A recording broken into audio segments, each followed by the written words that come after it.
Queridos irmãos, queridos amigos, boa tarde. Aqui estamos na Associação Espírita Fé e Caridade, aqui em Florianópolis, para a nossa palestra da tarde de hoje.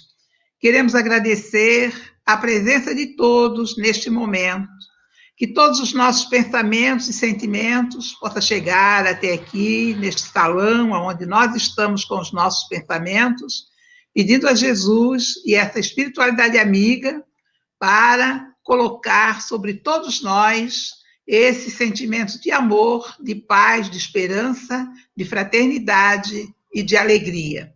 Que nós possamos, nesta tarde, ter no nosso coração muita paz, muita esperança e muita força, que possamos superar todas as nossas dificuldades e sentirmos Jesus no nosso coração. Nós vamos, então, ler uma página do livro de Alta de Souza, que diz: Alguém espera. Ouve. Reinam lá fora o gelo e a ventania, por linguagem da noite ao coração inquieto, do romeiro da dor suportando sem teto, penúria e solidão nas jornadas sombrias. Ouve mais. Rente ao lar alguém que se te anuncia, acena com brandura e fala em tom discreto, solicita em favor dos famintos de afeto uma réstia de paz, um raio de alegria. Ouve, ergue-te e sai, na estrada ao desabrigo, doce mão se estende e anseia estar contigo, para mostrar-te a vida em sentido profundo.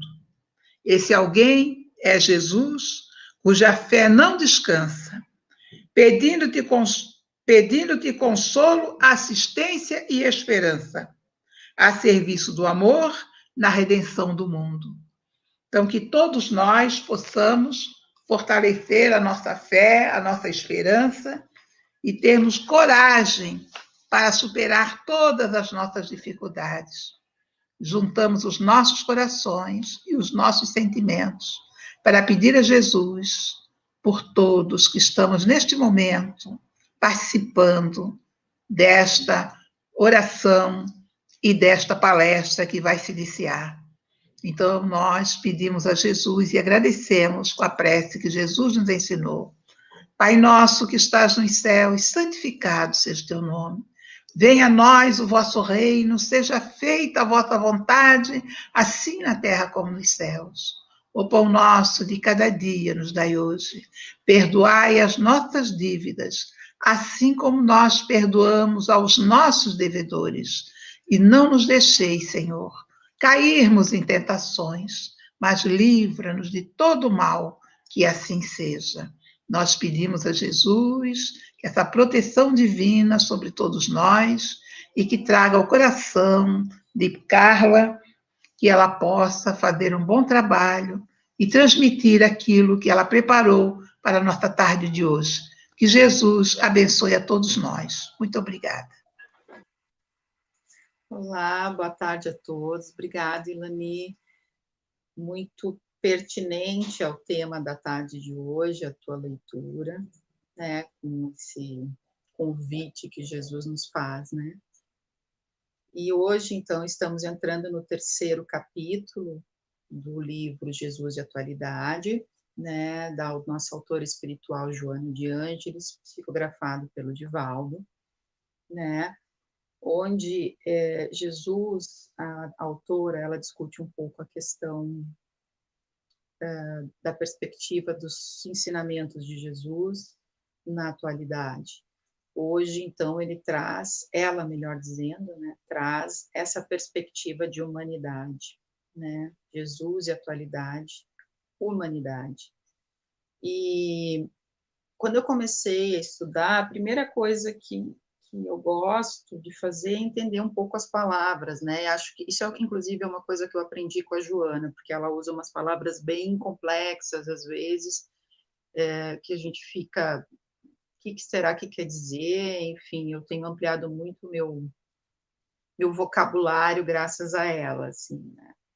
E parece que para nós é dada essa questão humanidade, né? O que nós somos humanos, o que é a humanidade? Eu fui no dicionário, né? E o que coloca o dicionário para nós, né? Que a humanidade é um conjunto de características específicas à natureza humana. A animalidade reside, acho que pulou alguma palavra aqui, a animalidade reside igualmente no homem, né? Sentimento de bondade e benevolência em relação aos semelhantes, ou de compaixão, piedade em relação aos desfavorecidos. Isso nos faz humanos. Isso que significa humano, sentimento de bondade, benevolência, né? Mas também uma natureza humana que também está, de alguma forma, vinculada à questão da animalidade. E o dicionário traz mais, né? O que ele atribui como semelhanças esse conceito humanidade. Beneficência, ajuda, altruísmo, amparo, benevolência, humanitarismo, filantropia, dó, pena, pesar, sentimento, mágoa, consternação. E aí eu fiquei pensando, né, entre outras, né, misericórdia, são várias que o dicionário nos traz. Eu fiquei pensando, sendo a série psicológica, né, um convite que a Joana nos faz ao autoconhecimento e ao autoenfrentamento, né? O que essa palavra humanidade e suas semelhanças, o seu significado, pode ser atribuído a nós, no nosso cotidiano? Nós, eu, Carla, eu, você que está aí assistindo, eu, Ilani, que está aí junto também comigo hoje, né? E tantas outras pessoas, né? O que me torna humano? Que peso eu dou a essas condições humanas, né? Na verdade, eu confesso que eu me surpreendi, assim, quando eu li o significado de humanidade, porque, às vezes, a gente tem incomodado algumas coisas. O que é a humanidade? Humano é isso, é aquilo, a gente já sabe o que é. Mas quando a gente para refletir realmente o que é essa humanidade, o que nos faz humanos, se a gente trouxer isso para o nosso contexto atual, né, que a gente vive uma pandemia, que a gente vive um momento e que parece que essa nossa humanidade está sendo colocada em xeque, não é? O que me faz humana dentro de uma pandemia é cuidar de mim, cuidar do outro, priorizar minhas vontades e meus desejos e esquecer do outro. Porque a pandemia nos faz esse convite a essa reflexão, né? O que nos coloca num confronto de coletivo. A pandemia nos convida a uma reflexão de coletividade, porque o meu comportamento, minhas escolhas, hoje, perante algumas questões de conduta na sociedade, não interferem só a mim, interferem a todos. E onde é que entra, né, a minha ajuda, onde é que entra meu auxílio, a minha benevolência, né, o meu cuidado, a minha misericórdia, porque eu posso pegar o coronavírus de alguém que não se cuidou, eu posso transmitir esse mesmo vírus para alguém que está se cuidando, né? Enfim, onde é que entra a minha humanidade? Onde é que entra a nossa humanidade nesse momento? Então, é um termo muito atual para a gente pensar a questão de como Jesus olha e pontua essa questão da humanidade. Né? E é interessante que Kardec, ele pergunta, né, dentro do Livro dos Espíritos, na questão 625, ele pergunta: qual o tipo mais perfeito que Deus tem oferecido ao homem para lhe servir de guia e modelo? Adivinhe qual foi a resposta? Jesus. Jesus é o nosso guia e o nosso modelo de homem, né? É o tipo de perfeição moral, né, que a humanidade pode aspirar na Terra. Né?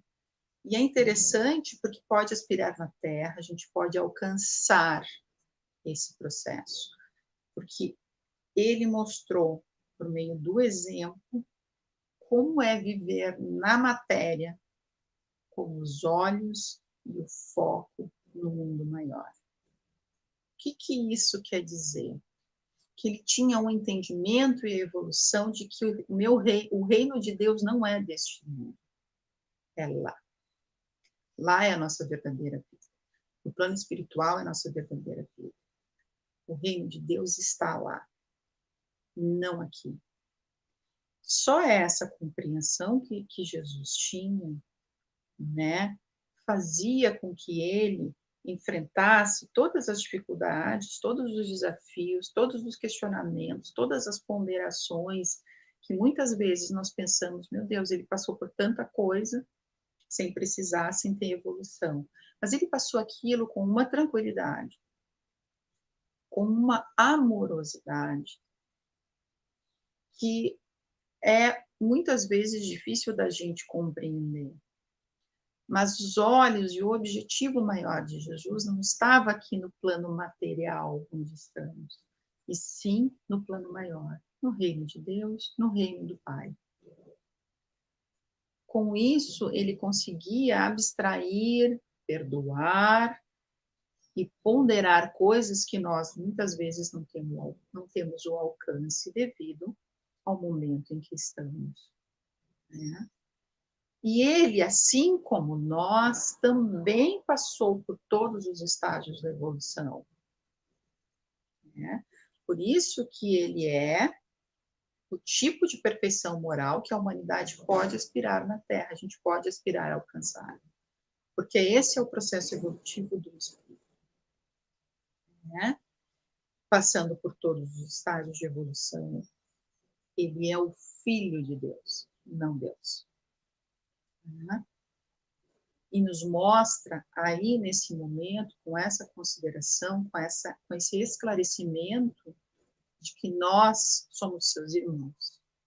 E como irmãos, temos a mesma capacidade evolutiva para chegar à sua perfeição moral, né? E Jesus, ele veio para nós, ele veio para a Terra, né, para reforçar e resumir os mandamentos, os 10 mandamentos trazidos por Moisés. Amar a Deus sobre todas as coisas e amar ao próximo como a si mesmo. Esses 2 mandamentos trazidos por Jesus, eles resumem todos os 10 mandamentos pontuados, psicografados por Moisés. E aí vocês podem pensar, mas se eles são o resumo um de outro, por que Moisés não trouxe esses 2 que Jesus traz? E por que essa diferença? A gente tem que entender que entre Moisés e Jesus existe um lapso de tempo, existe uma faixa de tempo de 1.500 anos.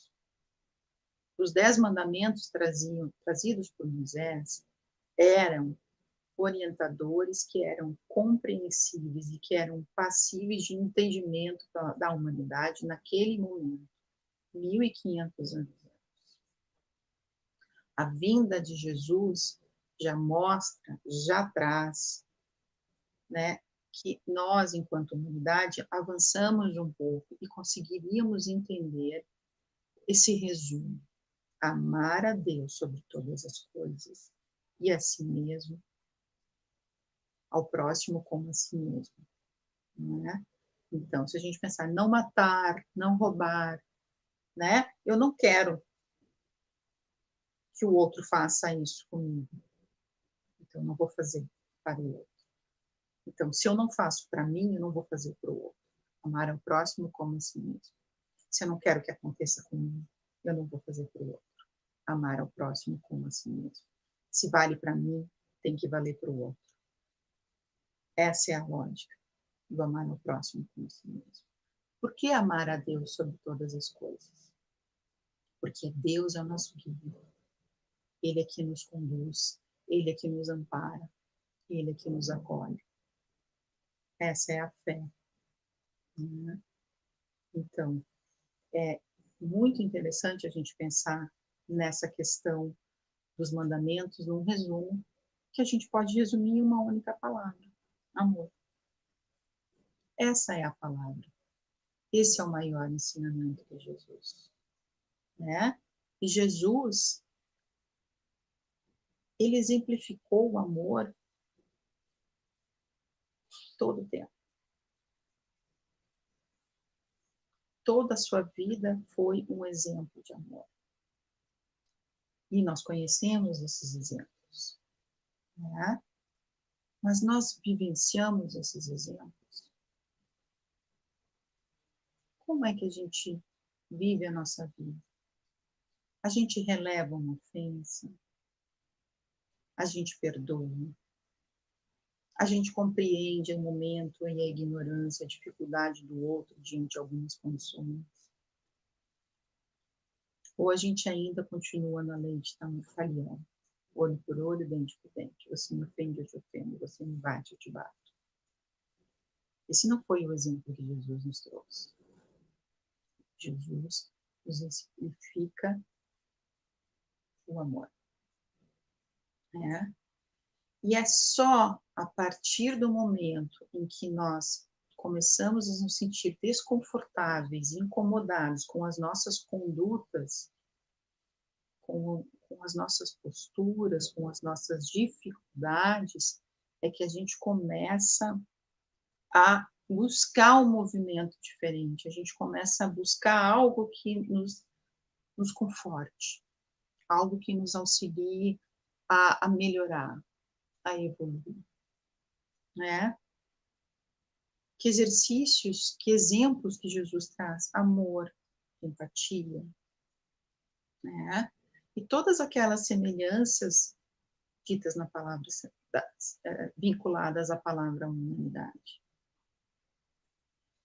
Essa é a proposta, né? E diz mais, né? Esse processo de evolução que passamos, né? É uma oportunidade, a encarnação é uma oportunidade da nossa evolução, do nosso progresso espiritual, né? São Mateus diz assim, capítulo 5, versículo 25 e 26. Reconciliai-vos o mais depressa possível com o vosso adversário, enquanto estáis com ele a caminho.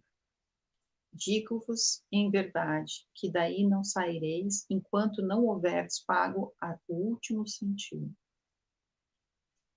Então, que possamos entender que esse processo de evolução passa por essa questão de reconciliar com o inimigo, de perdoar o inimigo, né? De buscar essa fraternidade, essa amorosidade para com o inimigo. Perdoar aquele que nos ofende não significa ser o melhor amigo do ofensor. Significa deixar para trás a ofensa, deixar para trás a mágoa e seguir em frente. Aprender o que for possível com aquela experiência e seguir em frente. O perdão, a reconciliação com o inimigo, nos permite encerrar um ciclo de ódio, encerrar um ciclo de mágoa, encerrar um ciclo de violência. Perdoar é parar com esse ciclo e seguir em frente, sem carregar esse peso. Né? Na prática, esse perdão, essa reconciliação que nós podemos fazer, que estamos tendo a oportunidade de fazer na encarnação, enquanto a gente caminha, transita essa jornada com o nosso inimigo, e o nosso inimigo aqui é aquele que nos ofende, é aquele que nos incomoda, é aquele que pode ser um familiar, pode ser um vizinho, pode ser um amigo, pode ser um colega de trabalho. A prática do perdão, ela nos alivia não só em termos, de uma forma geral, né? Não é um efeito só moral, mas ele também traz um efeito material, né? Porque a gente desapega dessa questão e deixa fluir essa energia, né? A gente está encarnado, preso à matéria. O nosso inimigo, se estiver no plano espiritual, ele pode se usar disso. É muito mais fácil ele gerar, induzir ou nos acessar, nos obsediar, vamos dizer assim, enquanto estamos na matéria, muitas vezes. E quando nós perdoamos e deixamos isso ir, o que a gente faz? O que o perdão faz? Ele nos coloca em comunhão com Deus, em comunhão com Jesus. Então, perdoar é um exercício, é uma prática difícil, eu passo aqui as minhas dificuldades, eu tenho, como todos nós, né, ninguém aqui é perfeito, eu não sou perfeita, longe disso, tenho os meus desafios, minhas dificuldades, e sei que algumas coisas são bem mais difíceis de perdoar do que outras. Mas também sei que quando eu consigo de fato fazê-las, há um alívio. Eu tiro um peso e deixo no lugar onde ele tem que ficar. E não carrego mais. Sigo em frente. Né? E assim, a gente tem que lembrar que toda a moral de Jesus se resume na caridade e na humildade. Né? Perdoar é um ato de caridade, é um ato de humildade. Né? E essas duas virtudes, elas são contrárias ao egoísmo e ao orgulho. Porque é o egoísmo e o orgulho que nos faz nos sentir ofendidos, que nos faz nos sentir desconfortáveis, irritados, incomodados. Né? Essa coisa de eu me priorizar e não ver a coletividade. Então, caridade e humildade não são virtudes escolhidas aleatoriamente por Jesus ou como exemplo de prática, mas sim porque elas são contrárias ao egoísmo e ao orgulho, que são, nós, seres humanos encarnados no planeta Terra, o maior desafio a ser superado. Né? O perdão nos auxilia muito, porque nos colocamos numa posição humilde, de compreender, ser caridosos para com o outro também que nos cometeu ofensa, de humildade de aceitar o coração de que isso fica para trás, de que isso não fica em mim, não me pertence e tem que ficar no passado. Né? E essas duas virtudes são o caminho para a felicidade. A caridade e a humildade. Elas, no capítulo 5, no capítulo 15, tem 3, do Evangelho segundo o Espiritismo, para quem tiver interesse em ler, coloca, aponta que essas duas virtudes conduzem à eterna felicidade, que é o que todos nós almejamos, a felicidade. Né? Jesus é uma lição de vida para que pudéssemos nos humanizar, adquirindo a expressão superior.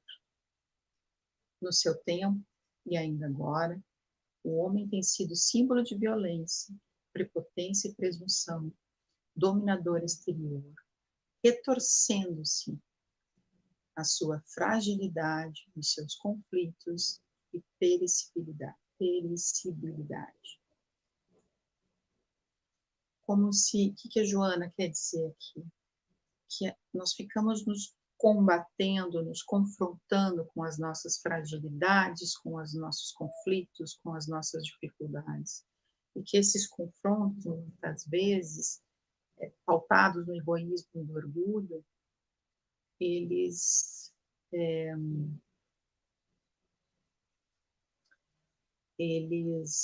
nos colocam nessa condição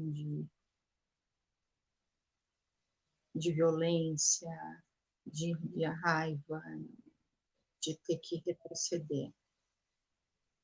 Né? Eu não sei como é que, se vocês estão me enxergando, porque eu pareço travada aqui, então não sei como é que está a situação. Eu vou continuar falando qualquer coisa. Alguém me avisa aqui.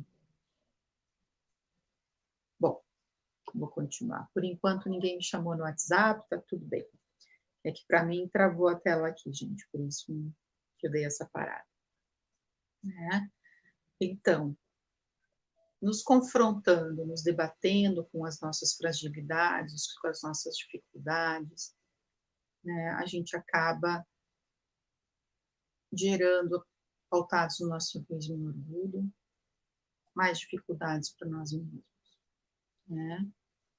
E Jesus, ele traz esse exemplo desse homem diferente, desse homem que é humilde, desse homem que é simples, que é submisso, de certa forma, mas é forte na sua perenidade espiritual. Lembra, Jesus não está com os olhos voltados para o mundo da matéria, ele está voltado para um plano superior. Então, ele entende a dificuldade dos seus irmãos na Terra e consegue ser humilde, submisso e se colocar numa posição em que para muitos pode ser fraqueza, mas que na verdade é uma grande fortaleza, porque ele aceita a limitação do outro, mas não perde de vista a sua fé e a sua confiança em Deus. Né? E a lei de amor resume toda a doutrina de Jesus. Né?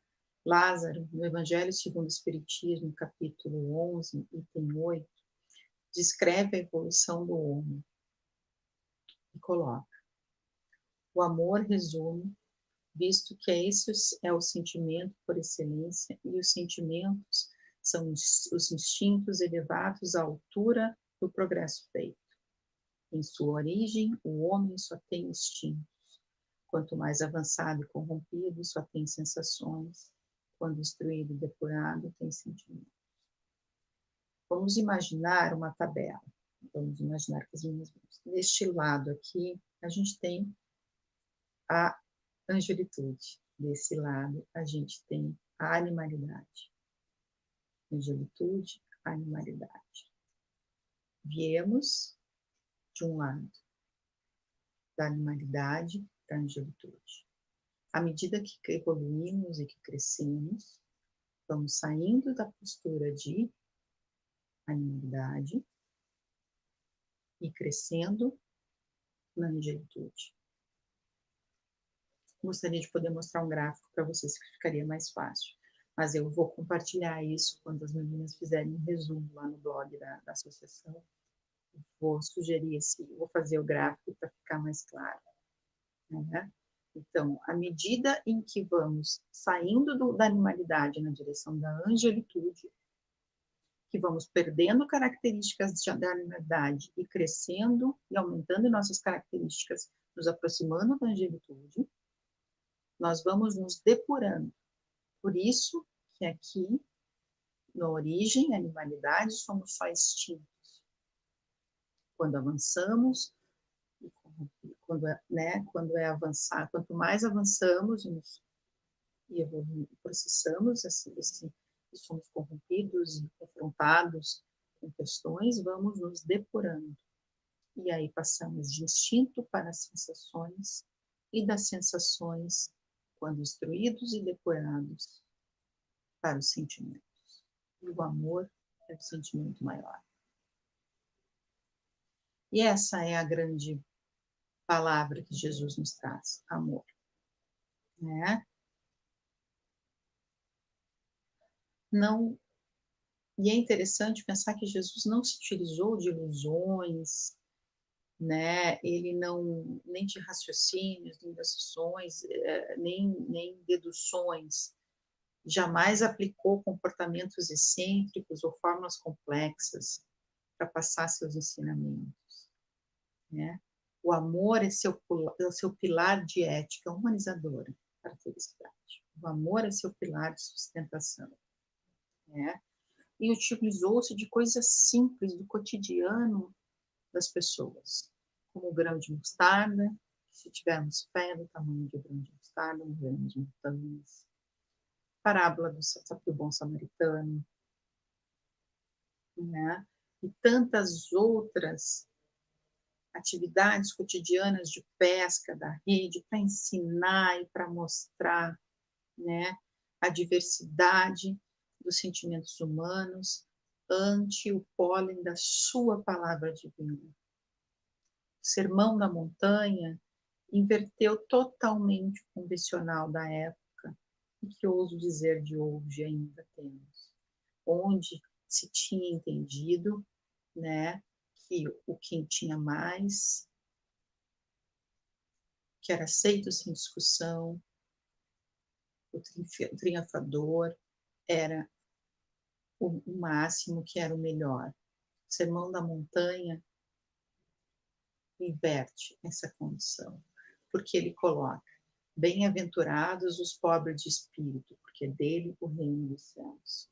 Bem-aventurados os que choram, porque serão consolados.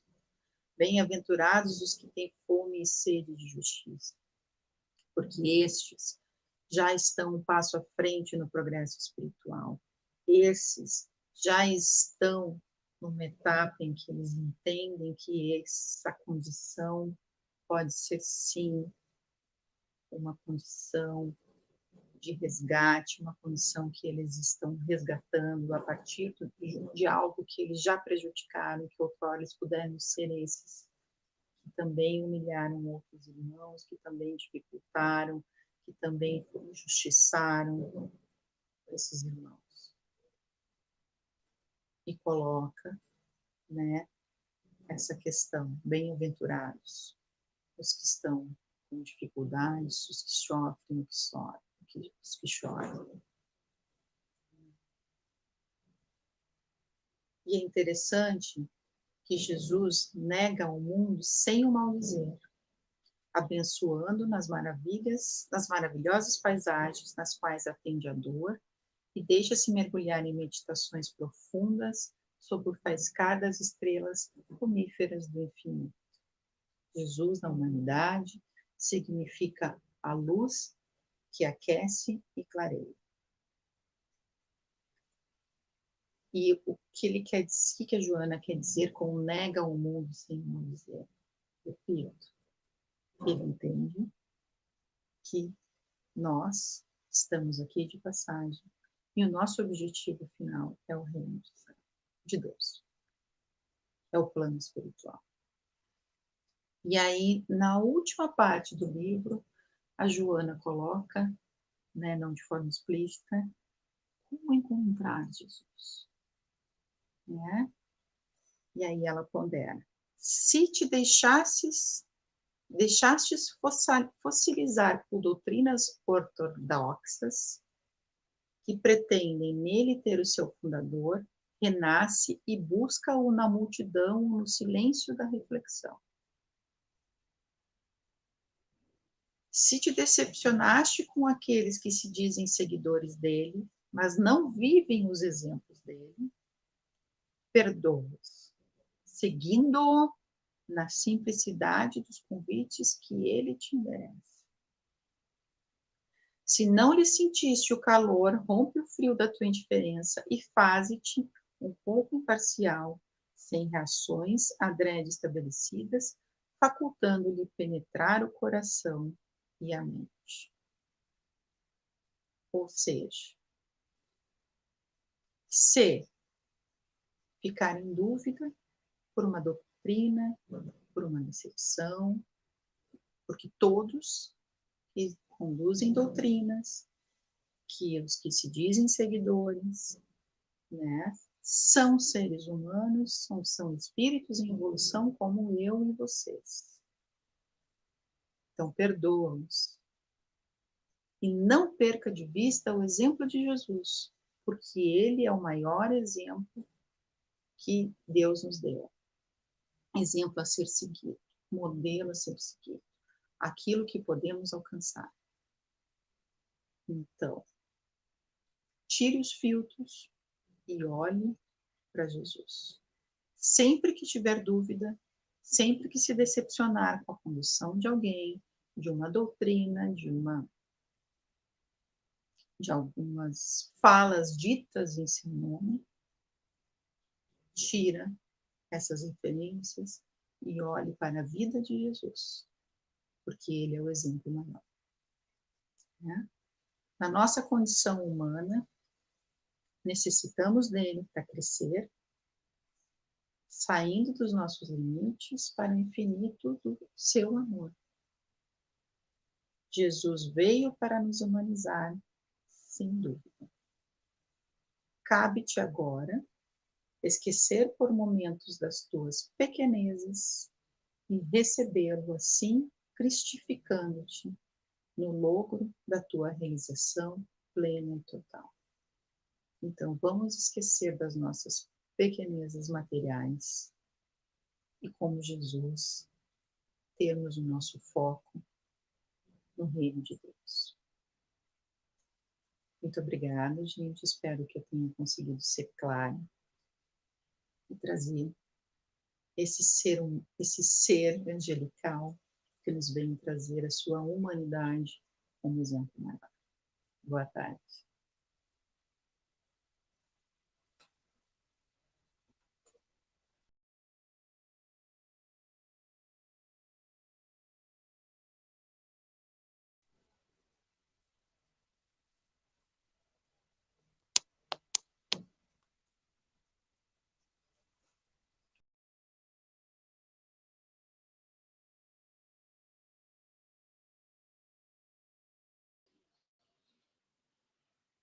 Boa tarde, pessoal. Oi, Ilani, seu microfone tá no mudo, a gente não tá te ouvindo. A Ilani tá tão bonita hoje, né, pessoal, com esse fundo de flores, toda de amarelo, com essa alegria. A gente precisa te ouvir, Ilani. Dá para falar ainda ou não? Dá, pode começar de novo.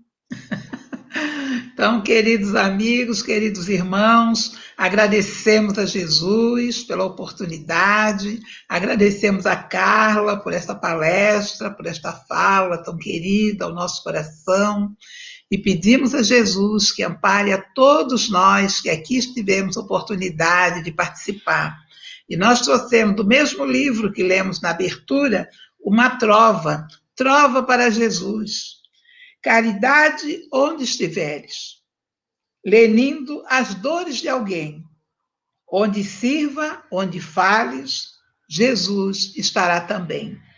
Então, que Jesus abençoe a todos nós e nós, agradecidos por tudo, oramos a prece que o Senhor nos ensinou. Pai nosso que estás nos céus, santificado seja o teu nome. Venha a nós a vosso reino, seja feita a vossa vontade, assim na terra como nos céus. O pão nosso de cada dia nos dai hoje. Perdoai as nossas dívidas, assim como nós perdoamos aos nossos devedores. E não nos deixeis, Senhor, cairmos em tentações, mas livra-nos de todo mal, que assim seja. Que a paz e o amor de Jesus permaneça conosco, agora e por todo sempre. Muito obrigada, boa tarde.